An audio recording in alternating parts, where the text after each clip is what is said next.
Track 1. Hey, Jenny. Oh, hi, Steve. Nice to see you. Good to see you too. How's it going? Fine, thanks. I'm so glad the exams have finished. Me too.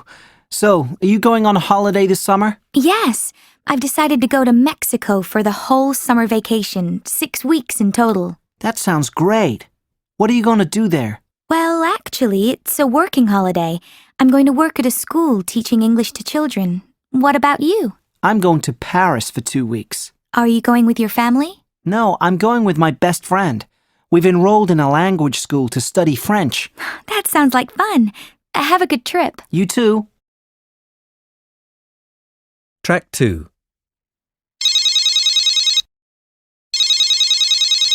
Good afternoon, Royal Mount Hotel. How may I help you? Hello, I'd like to book a twin room, please, for next week. 1 minute, please. I'll just check if we have one available. Yes, we do, sir. Now, I just need to take down a few details, if I may. Yes, of course. What name is the booking under?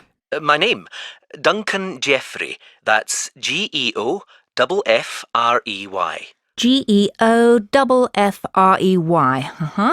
And could I have a contact telephone number, please? Yes, 5762 238 21. When will you be arriving, sir? Sometime on the evening of the 19th. Of September? Yes, and we'll be leaving on the 23rd. How much will that be in total? So, that's a twin room. For a twin, it would normally be £235, but I can give you a special rate as it's low season.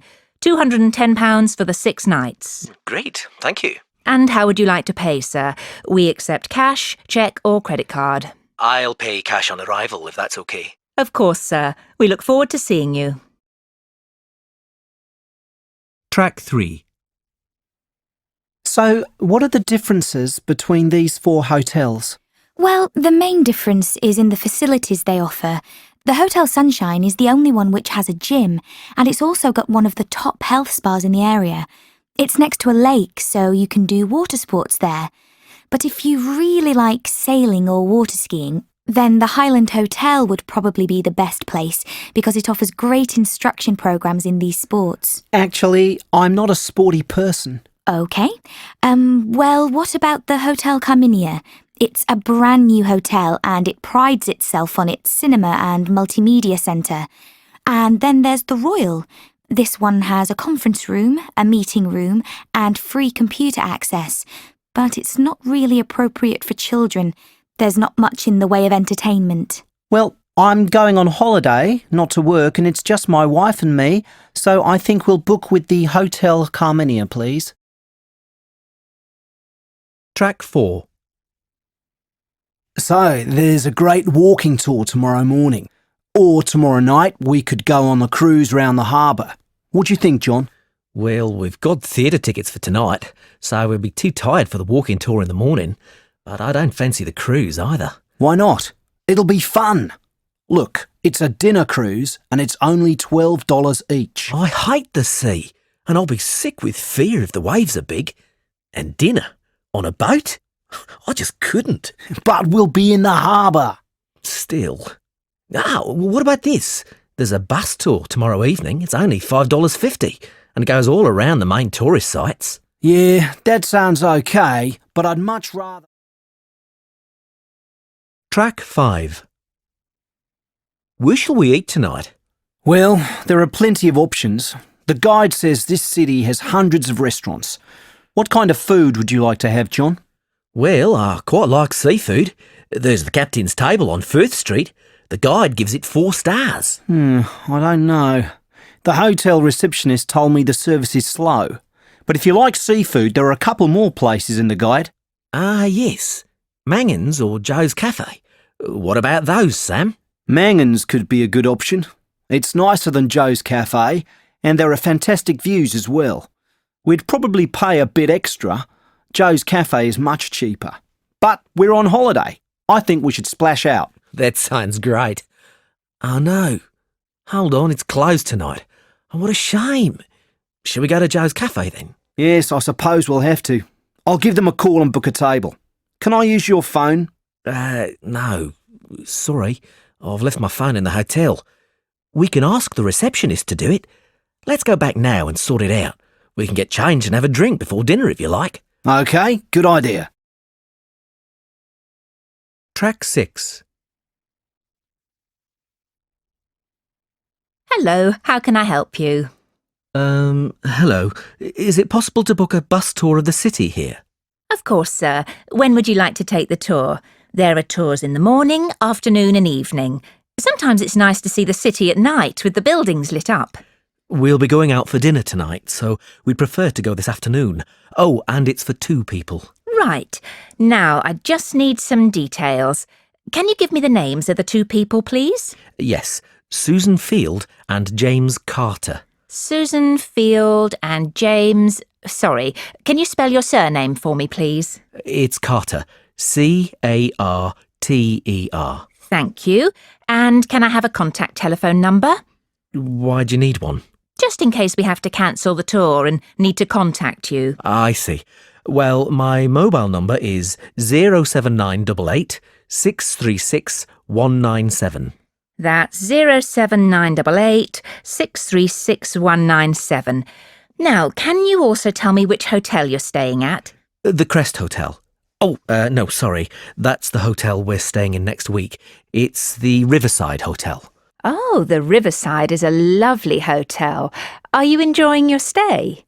Yes, we are, very much. We'd definitely recommend it to others. Oh, I am glad. Now, I can book you on the tour at 4 p.m. Would that suit you? Alternatively, there is one at 2. 2 would be better for us, please. Right. That's booked for you, sir. 2 people at 2 p.m. today, August the 14th. You pay the bus driver when you get on, and it's £4 per person. Thank you very much. Track 7. Can I also ask you about the museum in the main square? I was reading about it in my guidebook and was shocked to see that the entrance price is £10. Why does it cost so much? Well, the museum has the largest collection of Latin American art in Europe. People come from all over the world to see it. But that's not the reason why it's so expensive to get in. You see, the building is very old and it needs repairs. The £10 ticket cost will go towards repairing the roof and the walls. I see. Well, I suppose it's worth paying £10 to see the collection. Yes, I think so too. Is there anything else I can help you with? Actually, there is. I was wondering if you knew of any good restaurants in the area. Well, there are a few restaurants near the harbour and a couple on the beach, which are nice. The problem is that the smell of the fish market is quite strong down there. I don't think my girlfriend would be very pleased. I know what you mean. It's not very romantic, is it? My advice would be to go to the next town. It's bigger and the restaurant selection is wider. You can get there by taxi and it only takes about 10 minutes. The town is quite picturesque. Is it for a special occasion? Yes, it's my girlfriend's birthday, so I'd like to go somewhere special. Do you know any of these restaurants well enough to tell me about them? Well, I know about a few of them, and there are pictures in this leaflet here. Oh, this one here is lovely, the Bellevue, and it's extremely popular. It has a famous chef, so it's not cheap, but the standard of the food is very high. It's right by the sea, and there are wonderful views if you get a good table. Then there's the Lighthouse Cafe. You can see the picture here, which isn't really a cafe at all. In fact, it's a great restaurant, and a lot of TV celebrities and actors eat there. The place has been going for over 100 years. It's quite an institution around here. I'm not sure about those 2. They sound too expensive to me. I was thinking of somewhere small, not too upmarket, but with good food. In that case, what about Harvey's? The same family has run this restaurant for over a century, and it's reasonably priced and really popular with local people. Oh, and there's another family-run restaurant, Stonecroft House. New owners took over a month ago, and they're getting good reviews. There's a new chef there, and the food is meant to be very good. This leaflet has the contact details for all the restaurants, so you can just call them if you'd like to book a table. Great, thanks. You've been very helpful. Track 8. Hello everyone. Sorry to interrupt your class. I just want to make a quick announcement about our summer timetable. Shimmer's Dance School will be offering new classes this spring due to strong demand. Angela Stevenson will be back this term running the ballet class. This class will be on Tuesdays, and instead of the normal hour from 6:30 to 7:30, we'll be running the class for an hour and a half, so it'll continue until 8 o'clock. This means we have to charge higher fees, but only slightly higher, from £8.50 to £10.50. That's only £2 for the extra half hour. Next, Janine Davis will still be teaching the tango classes. Instead of being on Mondays, these classes will be on Wednesday nights from 7 o'clock to 8 o'clock. The fee will still be £7.50 for the hour. Last but not least, Andrew is taking over the tap class. This class is for early risers, as it starts at 8:30 on Saturday morning and finishes at 10. We expect this class to be very popular, as tap is a great way to get fit while learning new dancing skills. This will cost £11. All the other classes remain the same as the winter timetable. We hope there's something for all of you at Shimmer's. Track 9. Internet safety is a big concern nowadays, and to protect your children and teenagers online, it's a good idea to monitor the sites they visit. Don't be put off from letting your kids use the internet. It's essential for their education and can help them make friends too. Now, let me tell you a bit about some sites we've found for children. Of course, there's a limited number of sites for the very young, but we would suggest one called Playtime Online. It's designed for children from 4 to 6 years old. It's really colourful and helps children learn skills for games. Children love it, and it helps them when they begin school. Then from, say, 5 until about 10 years of age, there's a really useful website called Moving Up. This takes Playtime Online a step further and enhances the maths and language skills of the child. Teachers speak highly of this site for child development. When children get into their teens, the internet can be a more dangerous place. Net Aware, for the 12 to 16 year age group, makes young people more aware of online dangers. It's a good site for your child to look at before they start surfing on their own. Now, all teenagers love chatting, and Chat Electric is a site designed specifically for teens from 13 to 16 to make friends online with people their own age. The last site is invaluable for teens studying for exams. 16 to 18-year-olds love Test Doctors, which is a site designed to help students revise for their exams and is full of handy hints and tips. The site is run by subject specialists, so it's packed full of information. Track 10. The Health and Education Summer Camp in the county of Cork in Southern Ireland is ideal for young people who'd like to learn new sports and activities. It has a beautiful location near a river and occupies 5 acres. The camp has 2 types of accommodation, tents and cabins, both of which are modern and comfortable. The cabins are by the river and the tents are on higher ground, away from the river and next to the washrooms. There are 2 washroom blocks, fully equipped with showers as well as toilets. We also have facilities for cooking here. We provide all the pots, pans and utensils. All cooking is done in the cooking area, which is situated in the centre of the camp. This gives the camp a real social focal point. Track 11. The Duke of Edinburgh's Award is a programme of activities designed to help young people from all backgrounds develop personally. There are 3 levels: bronze, silver and gold, and for each level, participants have to complete a series of activities in 4 categories: volunteering, physical, skills and expedition. This talk will explain what you have to do in order to get a bronze award. The first thing you need to do is find a Duke of Edinburgh centre near you. This could be your school, college or youth club. Then you'll need to pay a small fee to enrol in the programme. Once you've enrolled, you'll get a welcome pack, which explains the 4 categories in more detail. Then you can start planning what to do.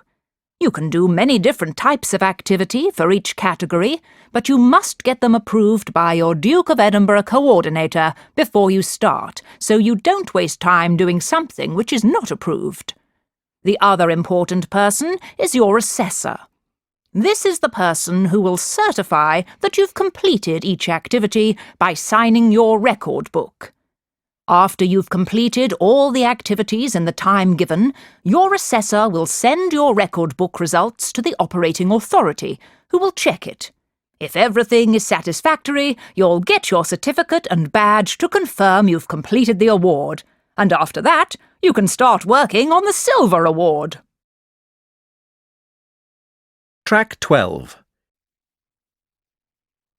Good morning, everyone, and thank you for coming to find out more about the new teen programme here at the Park Hill Leisure Centre. I'd like to take you through the programme, the classes available, describe the building itself, and then give you some information about how to register and sign up for the sports and activities we offer. Afterwards, you'll have an opportunity to take a tour of the centre. We also have some taster sessions with our instructors, which we hope you'll enjoy and which will motivate you to sign up. Let's go through the classes first. As you can see from the teen programme handout in your pack, we have lots of classes on offer. Our instructors are highly qualified and have lots of experience training young people. Diana is our dance instructor, and she gives classes in jazz and salsa on Wednesday and Thursday evenings respectively. Jim usually takes the football practice sessions, but this year he is branching out into American sports and will be running the baseball club on Saturday afternoons. We think this will be very popular. So Steve will now run the football practice. This class has been changed from Saturday to Sunday afternoons. Steve will also take the skateboarding class on Monday evening. The roller skating course is for beginners, and this will be taken by Stella, who was last year's under-21 London roller skating champion, so you'll be in good hands with her expert advice. The day of this course is still to be arranged, but it's likely to be Tuesday. We'll confirm the day by the end of this week. Track 13. Now, some of you won't have been to Park Hill Leisure Centre before, so let me just tell you a little about the layout. As you can see, the reception area here is very spacious, and there is plenty of room to meet your friends and have a drink. We also have brand new dance studios with floor-to-ceiling mirrors and the latest audio equipment. The dance studios are to the left of the reception area behind the swimming pool. Oh, no, sorry, I meant opposite the swimming pool. Both the roller skating and skateboarding classes will be held in the skate arena. This has also been refurbished, and we have a new 5-metre ramp in there which is proving to be popular. The arena is behind the changing rooms, which you can see behind us, between the gym and tennis courts. The tennis courts are on the right of the arena. You'll see both of these new spaces on the tour later. Now, the final thing I want to talk about is how to join the Park Hill Leisure Centre and enrol for the classes. First, you need to complete an enrolment form with some of your personal details, including your address and telephone number and the name of your school. If you're under 16 years old, then you'll also be required to get your parents' permission to take part in the classes. Please ask one of your parents to sign the authorisation form attached to the enrolment form. You'll find the form in your information pack. When you've done this, you just hand the forms to reception. You can pay an annual subscription of £20 or, alternatively, you can pay each time you use the facilities. There is a £1.60 admission fee in this case. Whether you decide to pay in one go or with each visit, you still need to complete the forms in your pack and become a member. Once we have the forms, we'll send your membership card to your home address. All you need to do is show this card every time you come to the centre, and if you want to book a class, you just need your membership number on your card. Track 14. 1. Glaciers. It is assumed that glaciers move slowly, but occasionally they have surges and move up to 50 times faster than normal. 2. Salinity. The Dead Sea is famous for the salinity of its water. 3. Humidity. The humidity in tropical areas can make you very tired. 4. Kilometres. The oceans can reach depths of 11 kilometres in places. 5. Pressure. Altitude sickness is due to a reduction in air pressure. 6. Evaporation. Rain is mainly caused by evaporation from the oceans. 7. Environment. We need to look after the environment around us. 8. Biology. Biology is a branch of the natural sciences. 9. Brightness. Our perception of the brightness of the sun changes with the seasons. Track 15. Hi, everyone. How are you all? I'm fine, thanks, Linda. Actually, I'm not feeling so well. I think I've got a cold. Oh, no, Stephen. I'm sorry to hear that. What about you, Joanne? I'm fine, but I'm very busy with my biology course. Oh, me too. There's so much work to do. In that case, we should get started on our essay. John, do you want to start? Okay, let me start by telling you my ideas for the essay. Track 16. We've really got to decide who does what for our Natural Earth project. Okay, Alice. Well, we've got all our cloud research, so let's decide how to break it down. Well, we should probably start by saying how clouds are formed. Good idea. And then maybe move on to the different types of clouds. We can separate it into low-lying, medium-level, and high clouds. What do you think, Jenny? Yes, I think that's a good idea. And we should also make a PowerPoint to make it a bit more interesting and put in pictures of the different clouds. Good idea, Jenny. We should probably have cue cards too. I'm useless at remembering what to say without them. Yes, me too. Well, I'm quite happy to organize everything we found out about clouds and make sure it fits into our presentation times. Actually, I'd better do that. I've got all the research on my computer, so it makes sense. How about if you make the presentation slides, Carl? Okay, Alice, that's fine by me.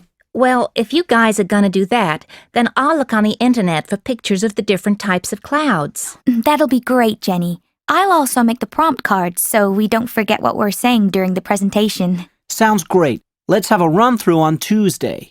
What sections does everyone want to talk about? I don't really mind. I hate speaking in front of people, so I'd prefer not to do the introduction. I don't mind. I'll do that. If you don't want to talk much, then why don't you just do the middle bit about the medium-level clouds? Yes, I can do the low-level and high-level clouds part. I'm sure Jenny can handle the summarizing too. Thanks, guys. We can all take questions together. Track 17. Hi, Roger. Debbie, hi, how are you? Oh, I've been struggling with my Natural Earth assignment. It's proving to be really difficult. The one for Professor Black? Me too. I'm writing about volcanic activity. What are you doing yours on? Acid rain. I thought that would be okay, but the process is really complicated. Well, I can help you with it. I know a lot about acid rain. I studied the causes and effects last year. Really? Oh, that's great. I've done some work on the causes. I'm going to write that acid rain is caused by sulfur dioxide from power plants and smelters. Basically, this reacts in the atmosphere to form acid rain. Ah, but it's not just sulfur dioxide. It's also nitrogen oxides. Really? Yes, from things like car exhausts. But aren't nitrogen oxides also caused by natural events too? Yes, they're a minor factor, but I think they're worth mentioning. But sorry, carry on. Thanks. I might add that. So anyway, these emissions react in the atmosphere with water, oxygen and oxidants to form acidic compounds like sulfuric acid. These compounds then fall to Earth. Are you going to mention the different ways they return to the ground? Do you mean wet and dry deposition? Yes. So you've done a bit of background reading then? Yes. So if I've got it right, Acid rain often comes down as rain, but also as snow or fog. This is wet deposition. I'm also going to define it as any form of precipitation that removes acids from the atmosphere. Yes, I think that's a good term to define it. Dry deposition. Well, I think that's when the pollutants stick to the ground through dust. I'm not really sure how to define it, though, compared to wet deposition. Just think of it as any pollutants that are not caused through precipitation. That's probably the best way. Did you know that sunlight can enhance the effects of acid rain as well? No, I didn't. Oh, there's so much to think about. I'm sure I'll go over my word limit. Well, you sound like you know a lot about the subject. Just try and keep your focus. I've had the same problem writing about volcanoes. There's just so much. Track 18. Do you want to make a start on our Natural Earth project? I think our idea of a lightning safety presentation is great, don't you, Rachel? Yes, I think it'll be really good. I have a few ideas already. Oh, great. Me too. I think we should divide it into 2 parts. What to do if you're inside when lightning strikes and what to do if you're outside. What do you think? That's good, but we need more. Something about planning for this kind of event. And also, what to do if someone gets hit by lightning. Oh, I can't believe I forgot that. Of course. Well, what should we talk about in the first part? I think we should say it's important to be aware. Lightning is always before rain, so don't wait until it rains. As soon as you hear thunder or lightning, you should get inside. OK, yes. And then if you're indoors, you should avoid water, stay away from doors and windows, and don't use the telephone. Or any electrical equipment. In fact, if you can, switch it off first. And you should wait half an hour after the last clap of thunder before going back outside. And if you're outside when it storms, you also need to avoid water. Try and get inside as soon as possible. There are certain things you should avoid. Open spaces, anything large and made of metal. And of course, the obvious one, trees. But we should mention that if lightning strikes very near you, you need to crouch down. Oh, is that right? I thought you had to stand still. No, that's actually wrong. You're supposed to crouch down. And put your hands over your ears. The noise can damage your hearing if you don't. OK, I think we've got quite a lot here. Only the last part to go. Now, what to do if someone gets hit? I think we should say that it's very rare for someone to get hit by lightning. Our talk sounds as if there's danger all around. We should try and make it sound a bit more reassuring. Yes, you're right. We'll say it doesn't happen often. It's just better to be safe than sorry. But what should we say about getting hit by lightning? Well, I think we should say it's safe to touch people who've been hit by lightning. They don't have any electrical charge. If there's a first aider around, then they should help them. Otherwise, it's just best to call for an ambulance. And we should remind our audience that 80% of lightning victims don't get fatally injured. That should calm everyone's nerves. Track 19. So, I think we'd better start planning what we're going to do for our group project. Have you guys had any ideas? I was thinking we should do something on extreme weather events, but I think Alex had some different ideas. Yes, maybe we should look into more localised weather conditions and the effects on the immediate environment. That's a good idea, Alex. But I don't think we'd be able to get much data on that. And we don't really have time to do our own research. What about doing something about the seasons? I think the seasons might be a bit too wide-reaching, you know, when we take into account the wind patterns and pressure systems. Maybe you're right. Well, how about Tom's idea of extreme weather conditions? Yes, that sounds like a good idea. It's easy to break down into separate parts, and it certainly sounds more interesting. I'd quite like to cover monsoons. I've been doing some reading on them and they're quite interesting. Well, that sounds good. We should maybe take 2 areas each. That would make it easier for us to focus. Well, we've got lots to choose from. We could do blizzards, heat waves, droughts, cyclones. There are loads. Why don't you do blizzards too, Tom? I don't fancy doing them, but I wouldn't mind doing something on floods. They're linked to monsoons, I think, so it will be an easy transition. What do you fancy doing, Alex? Well, I could always cover winds. But that isn't really extreme enough. I could do hurricanes. They're pretty exciting. How about doing cyclones, Emma? I'd rather do heat waves and droughts, I think. I know a bit about them. I don't know anything about cyclones. Cyclones are really interesting. I can cover them. That sounds great. I was thinking about doing cyclones, but I'm happy for you to do them. Track 20. Right, shall we get started on some of the content? Yes, we haven't got that much time. Does anyone know anything about their topics? I know quite a lot about cyclones. Do you? Well, I studied them at high school. You know, cyclones usually start near the equator. They need quite warm water to form. Above the warm water, the vapour in the air forms clouds, and if there is low pressure, then these clouds will start to rotate. Isn't it also the fact that the Earth rotates too, which makes the clouds spin more? Yes, that too.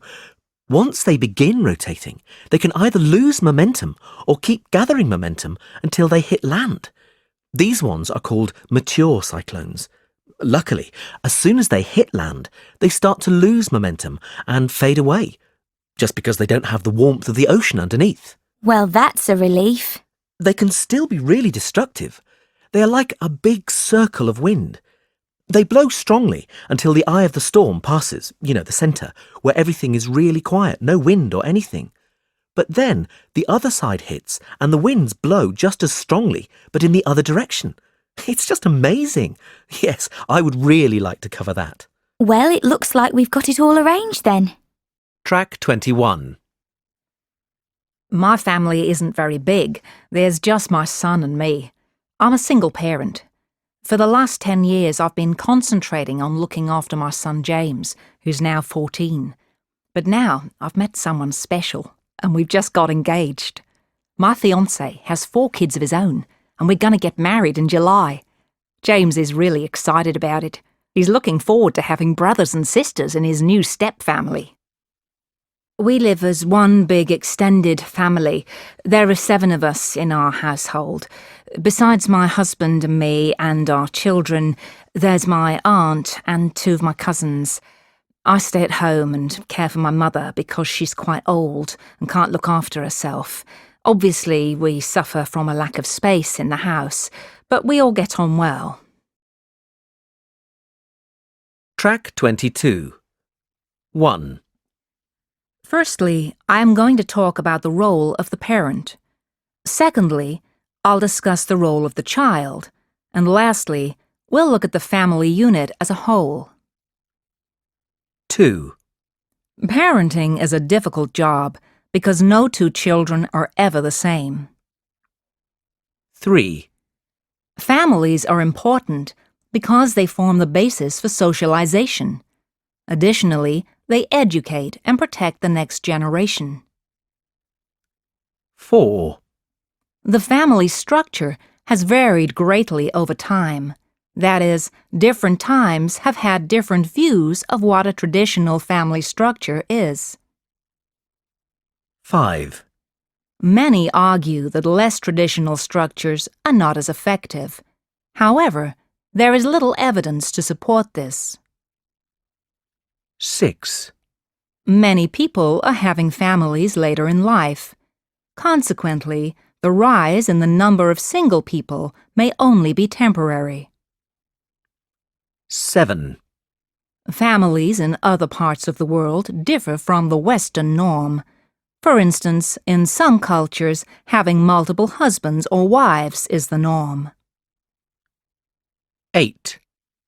Although there are many arguments for trying to keep the traditional family structure strong, I feel the key issue is the economic necessity of having a normal family structure. Track 23. As we have seen, changes in the structure of the family are constantly occurring.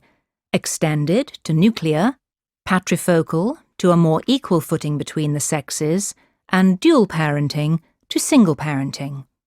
However, A recent phenomenon in the UK, which is changing the traditional family, is the increasing number of adults who continue to live with their parents until their 30s or sometimes even their 40s.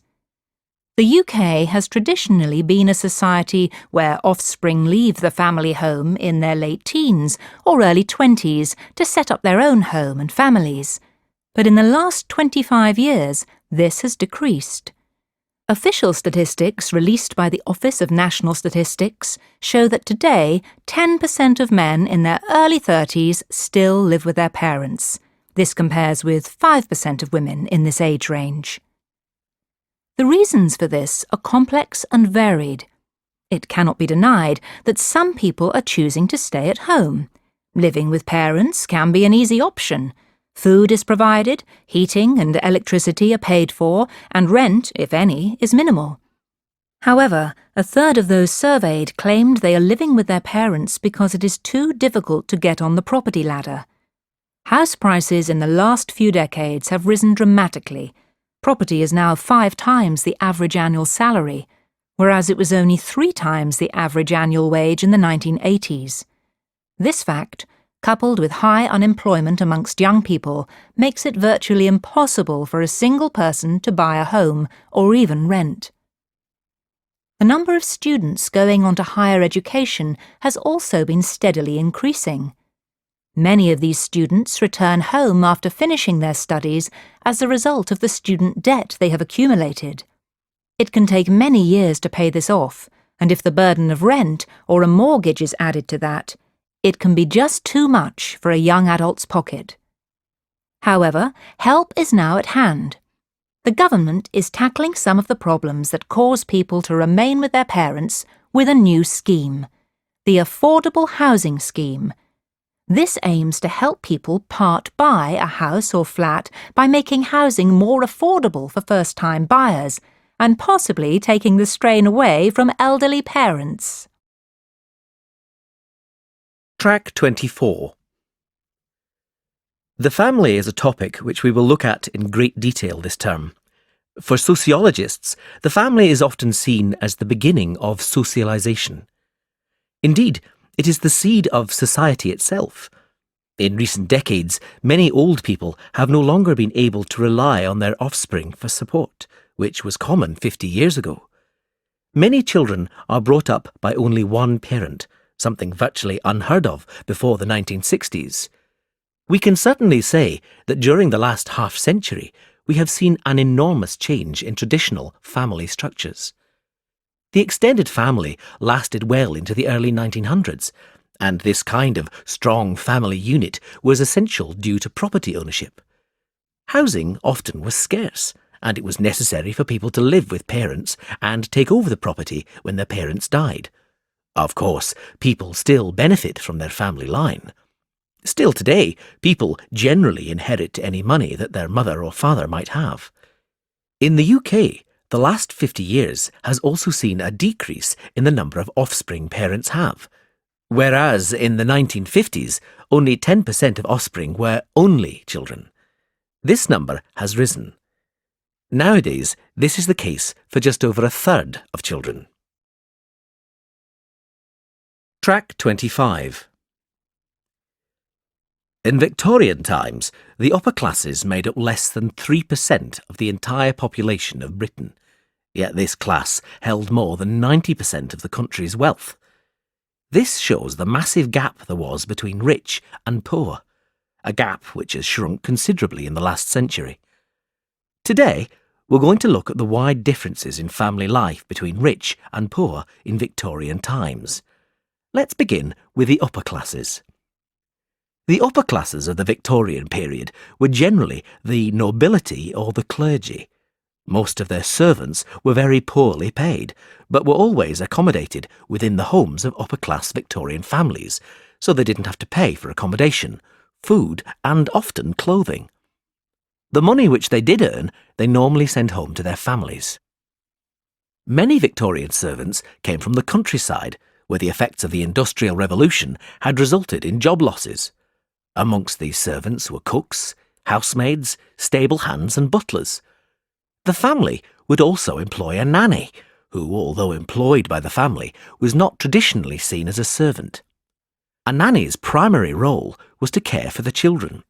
She was responsible for teaching the children how to behave, looking after them when they were ill, and instilling discipline into them. Nannies did not, however, educate the children. Generally, children from wealthy families did not attend school outside the family home. Tutors would come to the house to do this, and although on occasion mothers taught their children to read and fathers gave their children some instruction in Latin, this was not a common occurrence. Now, the Victorian upper classes had the reputation of being quite cruel, but this wasn't always the case. They were also quite charitable. Ragged schools were set up with funding from the upper classes so that poor children could have some form of education.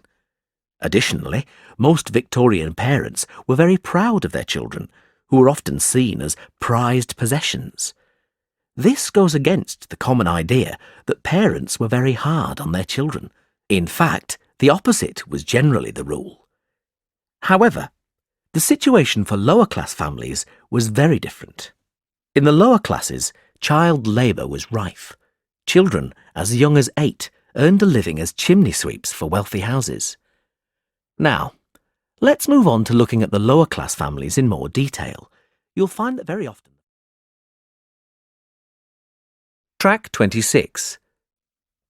We are all familiar with the nuclear family, which has been the dominant family structure in the UK for the last 60 years at least. However, recent changes show that our idea of the traditional nuclear family as the cornerstone of British family life is changing. There have been emerging patterns which are eroding this structure, namely the rise of step families, cohabitation, lone parenting, and the rapid increase in those living alone.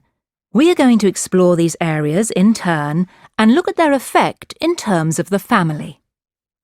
Firstly, step families are becoming more and more common. Step families are created when one or both partners have a child or children from a previous relationship. In 1980, the percentage of children under 13 who were living with one parent and their new partner was just 4%. In 2008, this figure had increased to 20%. The USA has seen an even greater rise. New statistics show that almost half of under 13s are living in a step family. Now, we can still call the step family structure a nuclear family, as it does follow the structure of two parents and dependent children. However, it also creates somewhat of a nuclear blur. Step brothers and sisters may belong to two family units, so where do we draw the line at which family they belong to?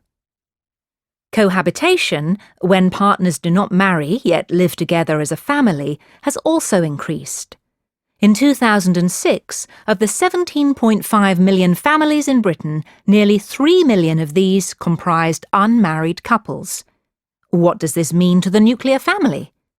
Firstly, the traditional view of a nuclear family requires married parents, so we can't put these types of family under this umbrella.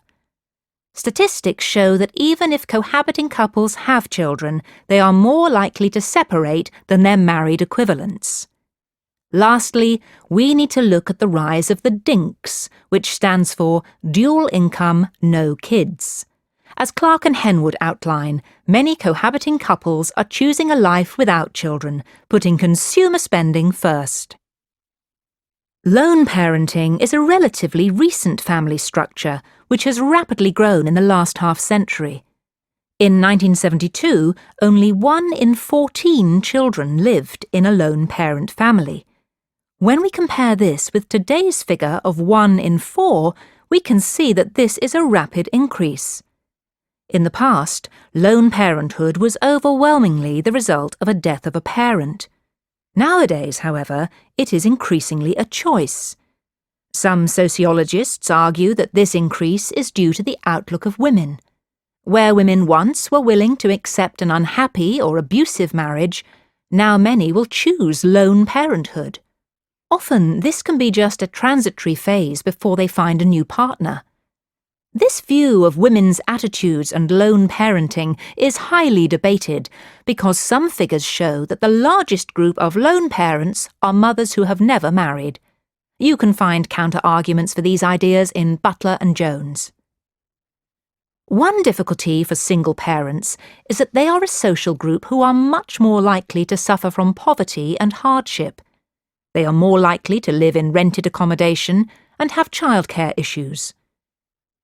Lastly, an increasing number of people are choosing to live alone.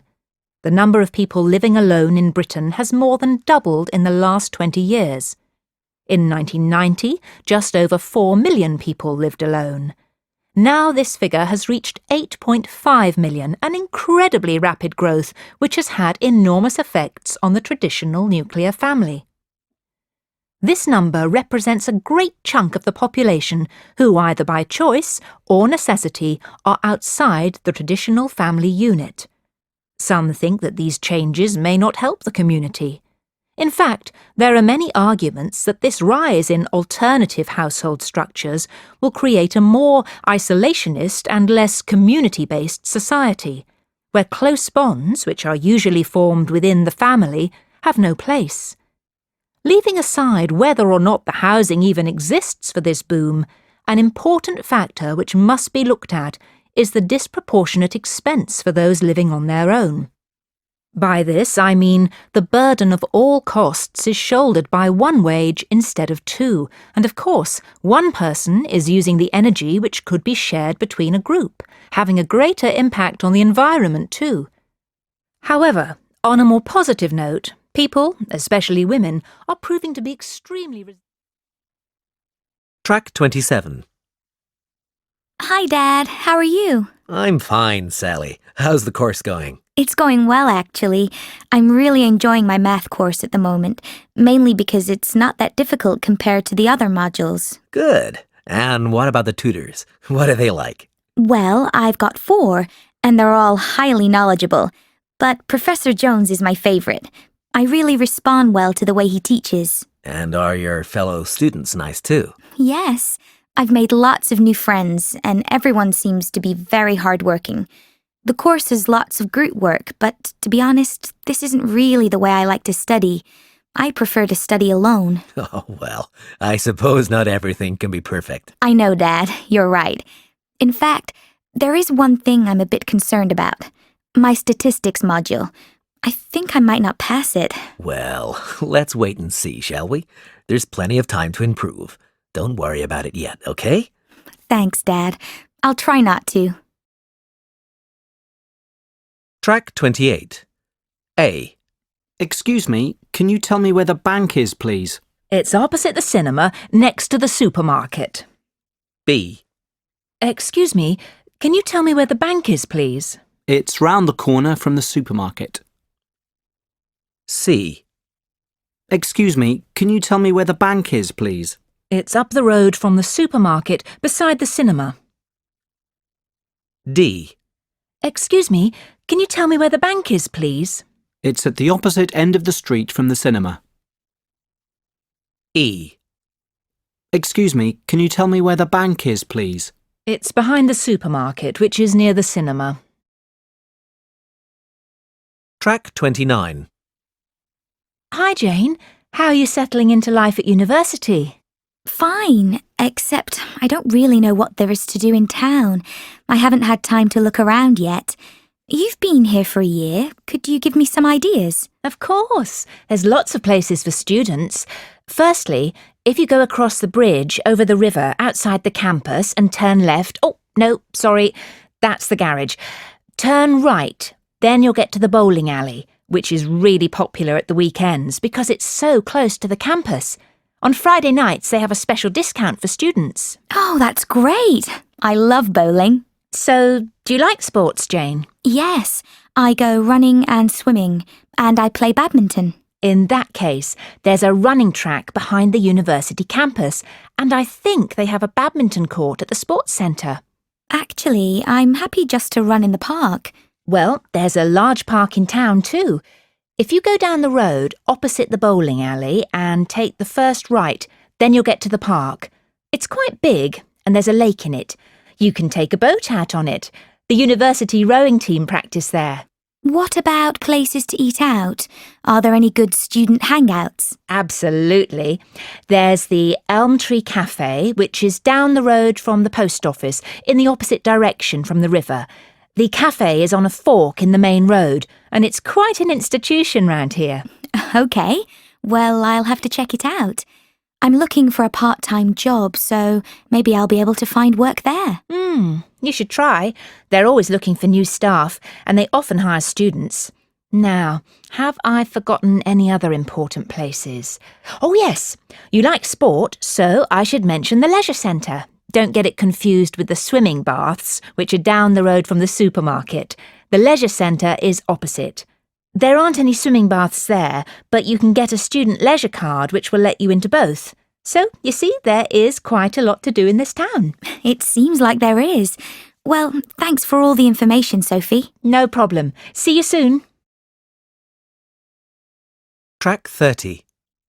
1. 78A High Trees Street, Sydney, 2316. 2. 354 Castle Avenue, Edinburgh, E5 7HU. 3. 86 The Drive, New York, 45008. Track 31. Hello. Have you come to enrol for your course or pay your fees? Both actually. OK, that's fine. You can enrol here with me and then go to the next desk for fee payment. So, first of all, can I have your name? Yes, it's Peter Taylor.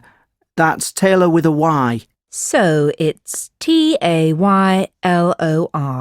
That's right. Do you need my middle name? No, just your first and last names, thanks. And what course are you doing? I'm taking a BSc in Economics. OK, that's in the Faculty of Mathematics.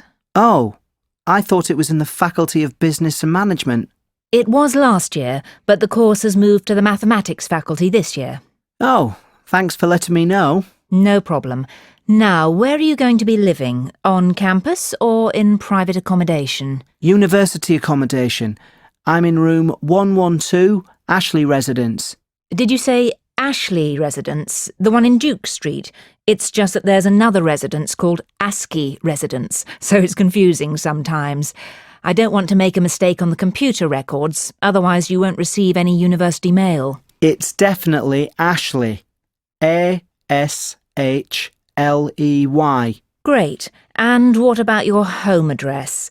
On our records it says 56 Grove Street, Manchester, M1 9JA. Is that correct? Actually, there's a small mistake. It's M4, not M1. The rest is correct, 9JA. OK, I think that's all. You're enrolled on your course, so you can go and pay your fees now. Thanks, bye. Track 32.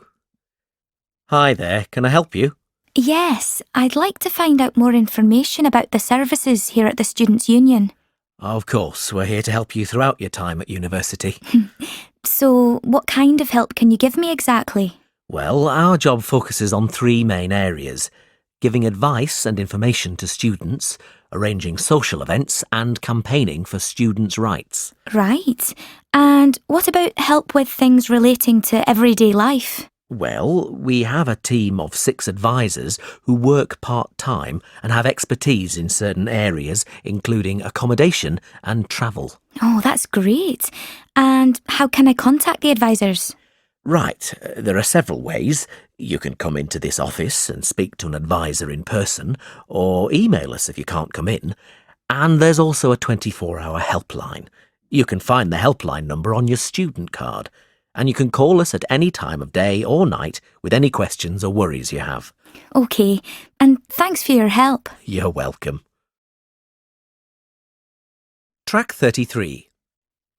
Hi, how can I help you? I'd like to register to use the library, please. OK, that's fine. Now, can I have some details from you? What's your name and student ID number? Simon Anderson. That's Anderson. And ID number? Hold on. Let me look. It's AND 105763.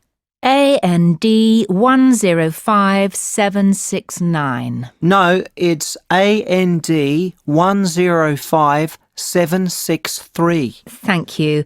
And what course are you studying, Simon? Geography. Is that in the Faculty of Environmental Science or Earth Science? It's in the Earth Science faculty. Right. Now, are you living in university halls of residence? No, I'm in private accommodation. Do you need my address? Yes, please. It's flat 3, 24 Lavender Gardens, London, SW12 3AG. Can you spell the street name for me? Yes, it's LAVENDER Gardens. And do you have a contact telephone number? Is my mobile number okay? Yes, that's fine. Just let me find my phone. Right, the number is 079 885 66341. Let me just check that. 079 885 66341. So, Simon, did you have a tour of the library facilities during your induction? Unfortunately, I missed it. Could you give me a quick tour now? Track 34. I can't give you a tour now, I'm afraid. I have to stay here at the help desk, but I can show you places on this map of the library. That would be helpful, thanks. OK, so we're here at the help desk, next to the service desk, where you go to borrow and return books.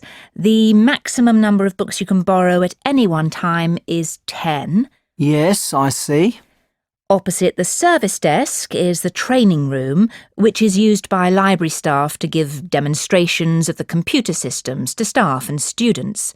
But the entrance is round the other side. Is the training room beside the quiet room? Yes, that's right, with the entrance round the front too. It's important to remember that all mobile phones must be switched off in this room. Of course. And what about books? Where can I find the books for my course? Good question. You're studying geography, so if you walk past the service desk, turn left and continue on past the philosophy section, you'll find the geography section. The copying facilities are on the left. Now, one more important thing is the group study room and the booking system. If you're working on a project with other students and you want to discuss things with each other, you can go to the room in the corner at the opposite end of the library from the copiers. That's the group study room. It's between the sociology section and the TV room. The group study room must be booked 48 hours in advance. Right, thanks. Can I keep this map? Actually, this is the last one I have, but I can make a copy for you. That would be great, thanks. Oh, I should also explain how you book the group study room. Oh, yes. So how do I do that?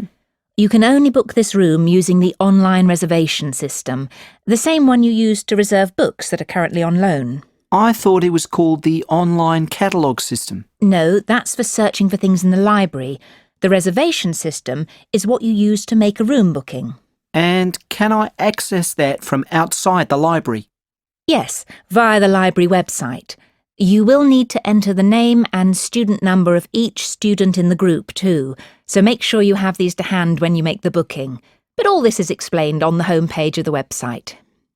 Once you've made your reservation request, you'll receive a confirmation email from the library to say whether your booking has been successful or not.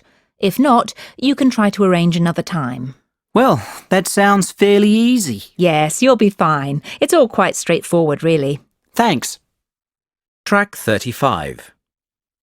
Now, not only do we have lots of historical architecture here in the town of Tanbridge, we also have a rich variety of famous residents. Of course, everyone has heard of the famous writers Jim Harman, Anna Collins and Ian Cheriton, or I.H. Cheriton as he is better known. And they have all lived in our small town. In fact, Anna Collins, the celebrated romance novelist, spent all her life in this town. She lived by the town square, where there is a plaque to commemorate her. She died in 1968, and you can see her gravestone in Tunbridge Cemetery. You may know Anna from her most famous work, The Pride of Angels, which won numerous awards and for which she was a runner-up for the Herald Prize in 1950.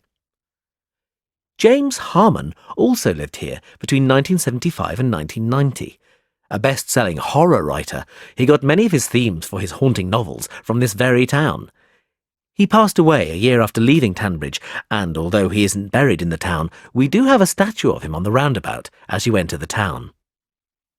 Now, I.H. Cheriton has been the Poet Laureate for 3 years, and he lives in Tunbridge today. His home is the Red House by the river. Not only a poet, he has also written 10 novels that have topped the book sales charts.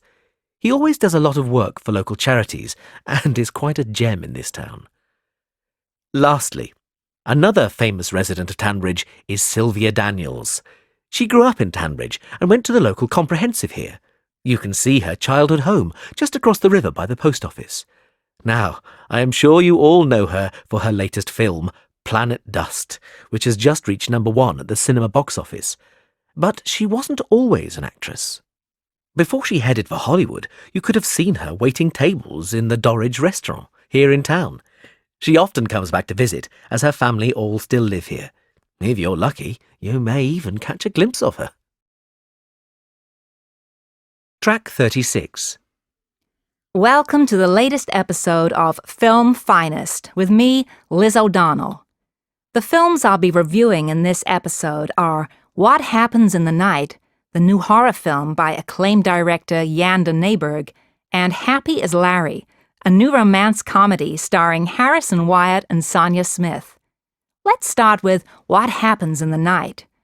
Set in a convent school in the 1950s, this film tells the story of 2 boys who are haunted by apparitions of monks. The film has the feel of a comic book, as it's shot in black and white with occasional shots of vivid color. De Nijberg, the director, said he wanted some elements to stand out, and he has used color to do it. I would say quite effectively. He claims his inspiration for the film is his own experiences growing up in 1950s Liverpool. A believer in ghosts himself, he thought he saw ghosts in his school years. Ghosts or not, this film is certainly haunting. What Happens in the Night is a film that will scare you. I wouldn't say it's the best horror film to come out this year, but it's certainly shot beautifully. And it's not hard to follow. So, unlike some recent horror films, you don't have to sit in dedicated concentration for 2 hours trying to keep up with a complex plot. An enjoyable film. I would give it 4 stars. In Happy as Larry, Sonia Smith and Harrison Wyatt play 2 people who fall in love but cannot be together because of their families. The build-up to the film has certainly been epic, with gossip about both co-stars in the papers. Rumor has it that Smith and Wyatt aren't the best of friends. In fact, on the set, they barely spoke to each other. I have to say, though, this doesn't come across in the film, and they look like a great couple. Happy as Larry is a move away from the usual films Sonia makes. She is better known for her roles in action films, but she has shown herself to be a capable comedy actress. However, I'm not sure this is the finest film to do it in. Both men and women alike can get something from this film, but the romance angle is overplayed, and the laughs are few and far between.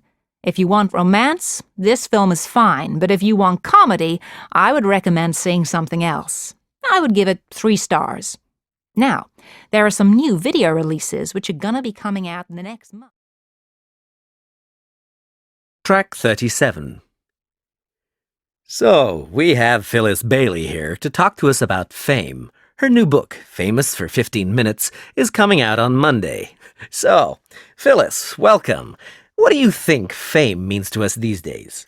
Well, famous people are everywhere, and although we know nearly all there is to know about these people, their lives are splashed all over magazines and television, they've retained their mystery. The public are always eager to find out more about them, and this fuels the paparazzi to photograph them. It's true that there are more celebrities around than ever before, but the number of really important famous people probably hasn't changed greatly. This is because people became famous for only a short time.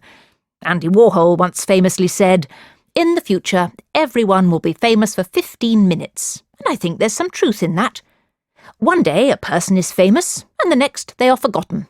Take, for example, contestants on reality television shows. After maybe 6 months, we never see them again. This also highlights another characteristic of fame. In the past, people became famous because of something they had done or because of their talent.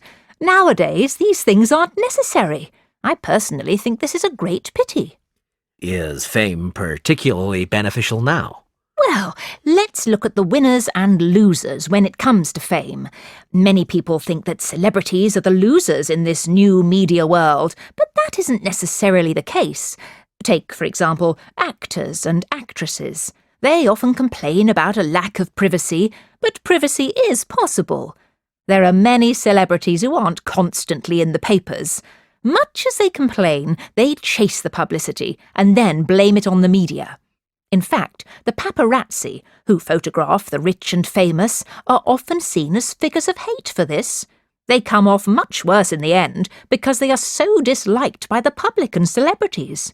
But in reality, they are making the celebrities and their managers even richer. In fact, because of the cult of fame nowadays, we can see media executives making even more money and celebrities signing multi-million-pound deals. And who pays for this? Well, all of us. Cinema and concert ticket prices have risen and DVDs cost more than ever. Merchandising makes a fortune for the famous these days, and although we are paying for it, the rewards go to only a small elite, the big players, the stars and the executives, but they miss a lot of the creative talent in the industry, like the people who write the screenplays. They are still on the same salary they were on 10 years ago. Executives certainly have a difficult job managing their clients, but they get rewarded well for doing so. I, for one, think these rewards should be more fairly spread. How could this be done, are you suggesting? Track 38. Thank you for coming along to the Cultural Sydney talk. I'm going to start by telling you about the Yellow Plaque scheme, which has been running in Sydney for over 40 years and has been incredibly successful. When you're walking around the city, you'll see some buildings with a small round yellow plaque on them.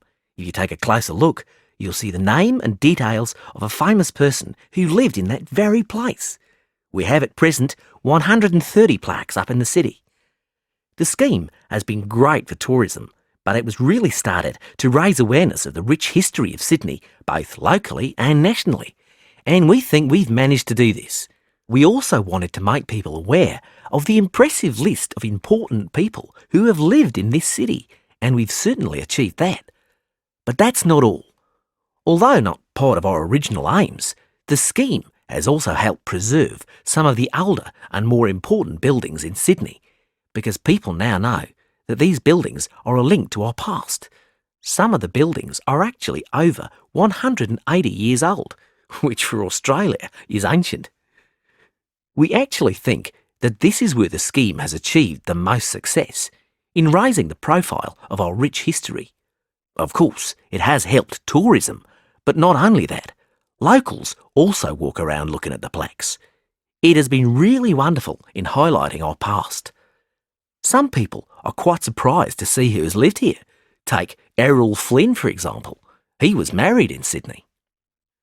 We are planning on putting more plaques up, and a common question is how can people nominate a figure to be put on a plaque? It's quite a simple process. Applications can be downloaded from our website. If you want to nominate someone for a plaque, you just need the person's name, where they lived, and you need 3 signatures to approve your application.